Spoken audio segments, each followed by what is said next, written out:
Cartesian coordinate system के बाद एक और चीज जो बहुत इंपॉर्टेंट है कोऑर्डिनेट सिस्टम में, कोऑर्डिनेट ज्योमेट्री में, दैट इज डिस्टेंस फॉर्मूला।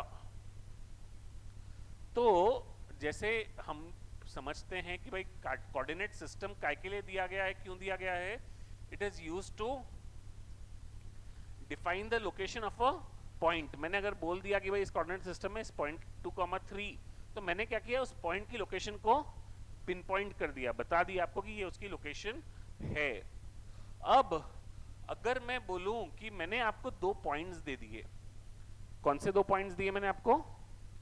एक पॉइंट दिया है मैंने आपको, मान लीजिए x1, y1, x1, y1, उसका नाम दिया गया a। x1, y1 क्यों है? क्योंकि यहाँ पे कहाँ मीट कर रहा होगा ये? x1 पे। यहाँ कहाँ मीट कर रहा होगा? y1 पे। इन्हीं के भाई हैं दूसरे जो रहते हैं दूसरे कोऑर्डिनेट पे, इनका जो पता है, इनका पता क्या है? x2, y2। उनका पता क्या है? x2, y2। तो ये पॉइंट क्या हो गया? x2। ये पॉइंट क्या हो गया? y2। अब हम लोगों को बोला है कि इन दोनों के बीच की दूरी कितनी है, डिस्टेंस कितना है, दोनों के बीच का डिस्टेंस बताइए। तो डिस्टेंस फॉर्मूला तो आप लोग में से शायद कुछ लोगों को पता होगा, 8, 9, 10 में स्कूल में भी कई लोग पढ़ते हैं कि भाई distance formula is,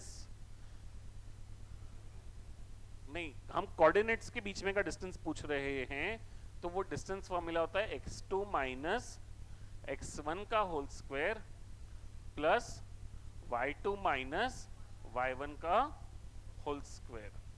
x2 minus x1 का होल स्क्वायर। क्या करना है? दो जो पॉइंट्स है जिनके बीच की दूरी निकालनी है, क्या करना है? एक का x कोऑर्डिनेट माइनस दूसरे का x कोऑर्डिनेट, इसका क्या करेंगे? स्क्वायर, प्लस प्लस एक का y कोऑर्डिनेट माइनस दूसरे का y कोऑर्डिनेट, इसका स्क्वायर, इन दोनों का एडिशन, इन दोनों का एडिशन और उसका अंडर रूट। ये क्या होगा? इन दोनों पॉइंट्स के बीच का डिस्टेंस होगा। ठीक है, कैसे अप्लाई करते हैं हम लोग ये समझेंगे, डिस्टेंस फॉर्मूला को भी कैसे अप्लाई करते हैं हम लोग ये 2 मिनट में समझेंगे। बट इसके पहले एक चीज जो हमको समझनी है कि डिस्टेंस फॉर्मूला आया कहां से। जनरली ये चीज कहीं पे भी कवर्ड नहीं होती, 10वीं तक आप पढ़ते नहीं हो कि डिस्टेंस फॉर्मूला कहां से आया है। तो हमें ये समझना है कि डिस्टेंस फॉर्मूला आया कैसे। तो देखिए, हमने क्या बोला कि हमको ये ए बी की दूरी निकालनी है, तो हम क्या करेंगे? हम यहां से यहां परपेंडिकुलर डालेंगे। ये जो पॉइंट है जिसमें परपेंडिकुलर डाला गया है, लेट्स से इसका नाम दिया मैंने P। ठीक है, अब आप थोड़ा सा गौर कीजिए, ये x1 है, इसका मतलब क्या है? यहां से यहां की दूरी कितनी, यहां से यहां की लंबाई कितनी है? x1। और यहां से यहां की लंबाई कितनी है? x2। यहां से यहां की लंबाई कितनी है? x2। हाँ, यहां से यहां की दूरी x1, यहां से यहां की दूरी x2, यहां से यहां की दूरी y1, ये यहां से यहां की दूरी y2। अब आप क्या कर सकते हो? ये वाली जो दूरी है, ये कितनी होगी जरा देख के बताइए गौर से। ये क्या होगी? यहां से यहां तक का पूरा डिस्टेंस माइनस ये वाला डिस्टेंस, तो ये क्या हो जाएगा? x2 माइनस x1 बराबर है। वैसे ही यहां से यहां तक ये जो पूरा है, ये कितना होगा पता है क्या?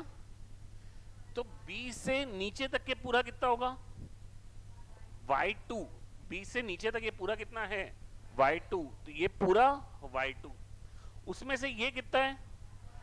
तो ये कितना बचा? y2 minus y1। अब ये जो है, ये एंगल क्या है? 90 डिग्रीज। फिर आपने बचपन में पाइथागोरस थ्योरम पढ़ा है, पढ़ा है कि नहीं पढ़ा है? तो इन ट्रायंगल एपीबी क्या हो गया? AB square is equals to AP square plus BP square. AB square क्या हो? AP स्क्वायर क्या होगा? AP क्या हो गया? x2 माइनस x1 का whole square plus y2 minus y1 का होल स्क्वायर। तो ये आने के बाद अब ए बी क्या होगा? Under root x2 minus x1 का whole square plus y2 minus y1 का होल स्क्वायर। तो ये क्या आ गया? Distance formula. ये जो पूरी मैंने अभी आपको चीजें समझाई हैं, ये क्या है? डिस्टेंस फॉर्मूला का डेरिवेशन है कि इस तरीके से डिस्टेंस फॉर्मूला डिराइव होता है। अब अगर हमको कोई क्वेश्चन पूछा है तो हमको पूरे डेरिवेशन से मतलब नहीं है। अगर मैंने बोला आपको कि बेटे काम करो, मुझे एक पॉइंट है ए इज 6,7 और बी पॉइंट इज -2,4, इनके बीच की दूरी बताइए। तो आप क्या करेंगे? जब डिस्टेंस ए बी निकालना है तो A B is equals to under root.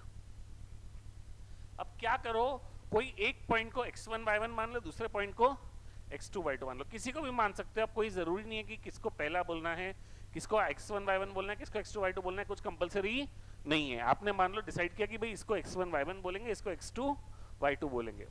तो यहाँ पे क्या आता है? Under root x2 minus x1 का स्क्वायर। x2 क्या है? -2। x2 क्या है? -2 माइनस 4 की 6, ये क्या है? y2 है। ये क्या है? y2 है। मुझे क्या चाहिए? x1 चाहिए। x1 क्या है? x1 इज 6, दूसरे पॉइंट का x कोऑर्डिनेट। ये कॉमन गलती करते हैं कई लोग, सॉल्व करते समय पे घाई में क्या करते हैं, इसका x और इसका y आपस में माइनस कर लेते हैं। ऐसा करना है कि हमको नहीं, एक का x माइनस दूसरे का x प्लस एक का y माइनस दूसरे का y, which is equals to under root -8 का स्क्वायर प्लस -3 का square, which is under root 64 plus 9, which is equals to under root 73। तो ये जो डिस्टेंस है दोनों के बीच का, ए से बी के बीच की दूरी, ये कितनी हो गई?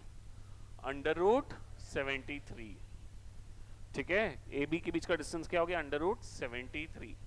यहां पे x1 y1 का ऑर्डर, x1 x2 का ऑर्डर और y1 y2 का ऑर्डर मैटर नहीं करता। आगे चल के हम सेक्शन फॉर्मूला पढ़ेंगे, वहां पे वो ऑर्डर भी मैटर करेगा। आज आप इसको x1 y1 ले लोगे, इसको x2 y2 ले लोगे, तो बात एक ही है। क्यों सेम है ये समझने की भी कोशिश करो कि भाई मैंने बोल दिया इसके लिए सेम नहीं है, क्यों सेम है?